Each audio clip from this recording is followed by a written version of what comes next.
జై శ్రీరామ్. అందరికీ నమస్కారం. వెల్కమ్ టు న్యూస్ అఖండ. నేను మీ కస్తూరి శ్రీధర్. మిత్రులారా, మీకందరికి కూడా ఒక అద్భుతమైన ఒక ఆసక్తికరమైన న్యూస్ అయితే తీసుకొచ్చిన.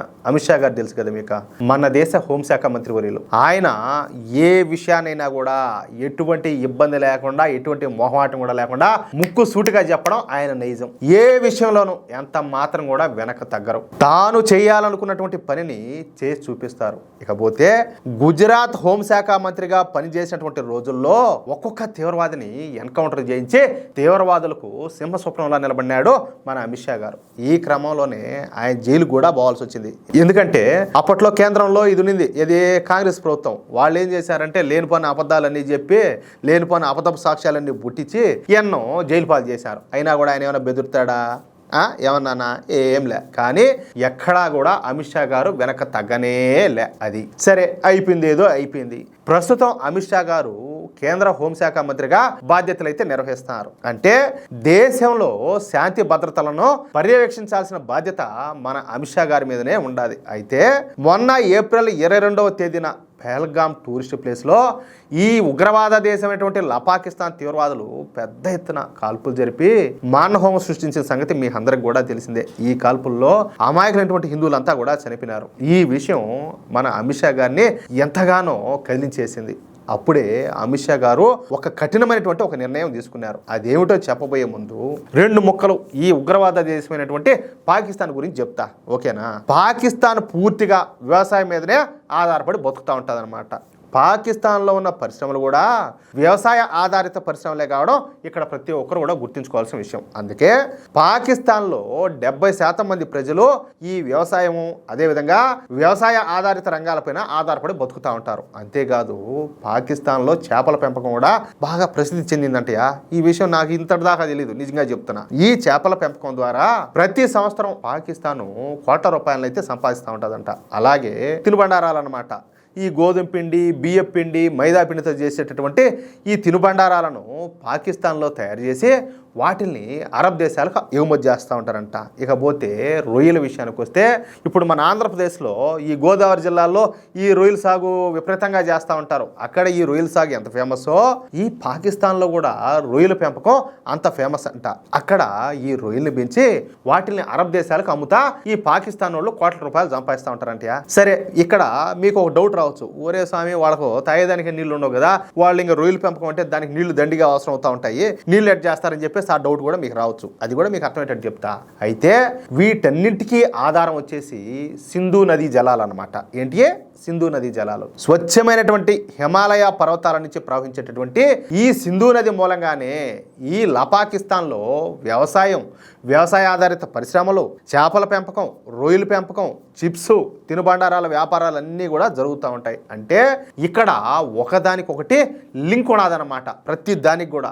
అంతేకాదు కేవలం ఈ సింధు నది మీద కట్టినటువంటి ప్రాజెక్టుల మూలంగానే పాకిస్తాన్లో 50% విద్యుత్ అయితే ఉత్పత్తి అవుతూ ఉంటుంది. అయితే ఈ పహల్గామ్లో దాడి ఎప్పుడైతే జరిగిందో అప్పుడే మన కేంద్ర హోంశాఖ మంత్రి అయినటువంటి అమిత్ షా గారు ఈ ఉగ్రవాద దేశమైనటువంటి పాకిస్తాన్ను అసలు దెబ్బ కొట్టాలని చెప్పేసి నిర్ణయం చేసుకున్నారంట. అదే ఈ పాకిస్తాన్కు సింధు నదీ జలాలను అందకుండా నిలిపేయడం. ఇదే విషయాన్ని అమిత్ షా గారు మన ప్రధాని మోడీ గారి అధ్యక్షతన జరిగేటటువంటి ఈ కేబినెట్ మీటింగ్లో కూడా చెప్పడంతో అందుకు మన నరేంద్ర మోడీ గారు కూడా అంగీకరించి ఈ సింధు నది జలాల ఒప్పందాన్ని రద్దు చేసి ఈ పాకిస్తాన్కు చుక్క నీళ్లు ఇవ్వకుండా ఆపేశారు. అది కొట్టారు దెబ్బ, ఇద్దరు కలిసి సావు దెబ్బ కొట్టి పారు దొబ్బినారు. అయితే ఈ తతంగం అంతా నడిపించింది మాత్రం అమిత్ షా గారేనంట.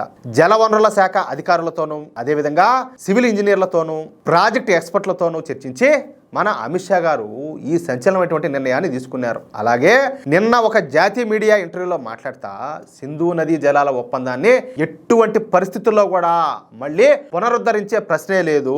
మోడీ గారు చెప్పినట్టు నీళ్లు రక్తం ఎట్టి పరిస్థితుల్లో కూడా కలిసి అయితే ప్రవహించలేవు. అసలు ఈ దిక్కుమాలినటువంటి సింధు జలాల ఒప్పందం చేసుకునేటప్పుడు శాంతి సామరస్యాలను కాపాడాలి అనే ఒక ఒప్పందం కూడా చేసుకున్నారు. ఎవరు? ఈ పాకిస్తాను, భారత ప్రభుత్వం. అప్పట్లో ఆ పార్టీ ఉన్నది కదా, ఏ పార్టీ?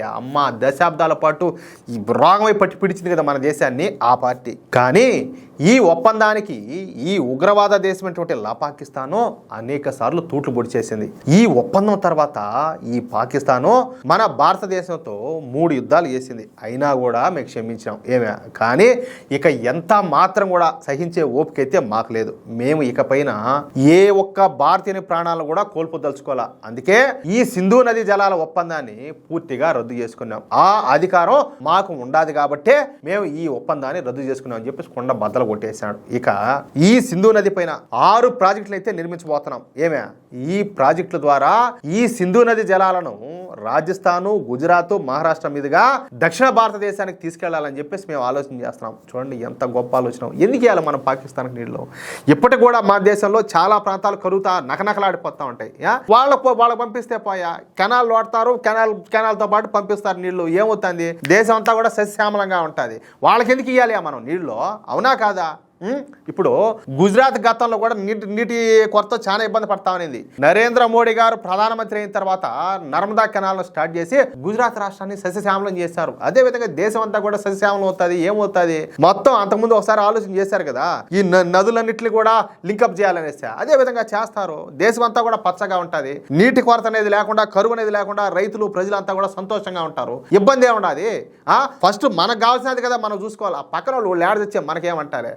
అయితే అమిత్ షా గారు మాట్లాడతా ఎంత కష్టమైనా సరే ఈ పనిని చేసి తీరాల్సిందేనని చెప్పేసి మేము భీష్మించి కూర్చున్నాం. ఈ పాకిస్తానీల నోళ్ళు ఎండిపోయినా సరే, అర్థమవుతుందా?